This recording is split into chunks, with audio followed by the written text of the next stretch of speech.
بسم اللہ الرحمن الرحیم۔ السلام علیکم۔ پردہ اور اپنی پسند کی شادی۔ سوال: اسلامی پردے کی روح سے جہاں ہمیں بے شمار فوائد حاصل ہوتے ہیں، وہاں دو ایسے نقصانات ہیں جن کا کوئی حل نظر نہیں آتا بجز اس کے کہ صبر و شکر کر کے بیٹھ جائیں۔ اول یہ کہ ایک تعلیم یافتہ آدمی جس کا ایک خاص ذوق ہے اور جو اپنے دوست منتخب کرنے میں ان سے ایک خاص اخلاق اور ذوق کی توقع رکھتا ہے، فطرتاً اس کا خواہش مند ہوتا ہے کہ شادی کے لیے ساتھی بھی اپنی مرضی سے منتخب کرے۔ لیکن اسلامی پردے کے ہوتے ہوئے کسی نوجوان لڑکے یا لڑکی کے لیے اس بات کی گنجائش نہیں رہتی کہ وہ اپنی مرضی سے اپنا ساتھی چنے، بلکہ اس کے لیے وہ قطعاً دوسروں یعنی ماں یا خالہ وغیرہ کے دست نظر ہوتے ہیں۔ ہماری قوم کی تعلیمی حالت ایسی ہے کہ والدین عموماً ان پڑھ اور اولاد تعلیم یافتہ ہوتی ہے، اس لیے والدین سے یہ توقع رکھنا کہ موزوں رشتہ ڈھونڈ لیں گے ایک عبث توقع ہے۔ اس صورتحال سے ایک ایسا شخص جو اپنے مسائل خود حل کرنے اور خود سوچنے کی صلاحیت رکھتا ہو، سخت مشکل میں پڑ جاتا ہے۔ دوسری بات یہ ہے کہ ایک لڑکی جو گھر سے باہر نہ نکلنے کی پابند ہو، وہ کیوں کر ایسی وسعت نظر، فراست اور عقل عام کی مالک ہو سکتی ہے کہ بچوں کی بہترین تربیت کر سکے اور ان کی ذہنی صلاحیتوں کو پوری طرح سے بیدار کر دے۔ اس کو تو دنیا کے معاملات کا صحیح علم ہی نہیں ہو سکتا، بلکہ حقیقت یہ ہے کہ اگر وہ اتنی ہی تعلیم بھی حاصل کر لے جتنی ایک بے پردہ لڑکی نے حاصل کی ہوتی ہے، تو بھی اس کی ذہنی سطح کم ہوگی، کیونکہ اسے اپنے علم کو عملی طور پر پرکھنے کا کوئی موقع ہی حاصل نہیں۔ امید ہے کہ آپ اس مسئلے پر روشنی ڈال کر ممنون فرمائیں گے۔ جواب: آپ نے اسلامی پردے کی جن خرابیوں کا ذکر کیا ہے،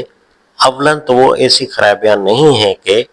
اس کی بنا پر آدمی لاحیل مشکلات میں مبتلا ہو جائے، اور ثانیاً حیات دنیاوی میں آخر کون سی ایسی چیز ہے جس میں کوئی نہ کوئی خامی یا کمی نہ پائی جاتی ہو، لیکن کسی چیز کے مفید یا مضر ہونے کا فیصلہ اس کے صرف ایک یا دو پہلوؤں کو سامنے رکھ کر نہیں کیا جاتا، بلکہ یہ دیکھا جاتا ہے کہ مجموعی طور پر اس میں مصالح کو غلبہ حاصل ہے یا مفاسد کو۔ یہی اصول پردے کے بارے میں اختیار کیا جائے گا۔ اسلامی پردہ آپ کی رائے میں بھی بے شمار فوائد کا حامل ہے، لیکن فقط یہ مشکل کہ اس کی پابندی سے آدمی کو شادی کے لیے اپنی مرضی کے مطابق لڑکی منتخب کرنے کی آزادی نہیں مل سکتی۔ پردے کی افادیت کو کم یا اس کی پابندی کو ترک کرنے کے لیے وجہ جواز نہیں بن سکتی، بلکہ اگر ہر لڑکے کو لڑکی کے انتخاب اور ہر لڑکی کو لڑکے کے انتخاب کی کھلی چھٹی دے دی جائے تو اس سے اس قدر قبیح نتائج برآمد ہوں گے کہ ان کا تصور بھی نہیں کیا جا سکتا، اور پھر خاندانی نظام جو معاشرے کی مضبوطی اور پاکیزگی کا ضامن ہوتا ہے، درہم برہم ہو کر رہ جائے گا، اور ایک مہمہ مشکل کو حل کرتے کرتے بے شمار حقیقی مشکلات کے دروازے کھل جائیں گے۔ آپ کا یہ خیال کہ باپردہ لڑکی وسعت نظر اور فراست سے بے بہرا ہوتی ہے، درست نہیں ہے، اور اگر اسے بالفرض درست بھی تسلیم کر لیا جائے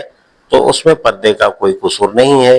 ایک لڑکی باپردہ رہ کر بھی علم و فن میں کمال پیدا کر سکتی ہے، اور اس کے مقابلے میں پردے سے باہر ہو کر بھی ایک لڑکی علم و عقل اور فراست و بصیرت سے کوری رہ سکتی ہے۔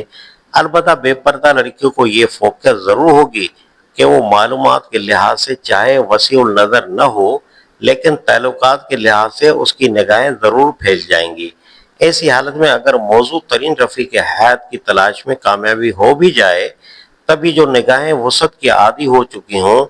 انہیں سمیٹ کر ایک مرکز تک محدود رکھنا کوئی آسان کام نہیں ہوگا۔ ترجمان القرآن، جنوری 1961۔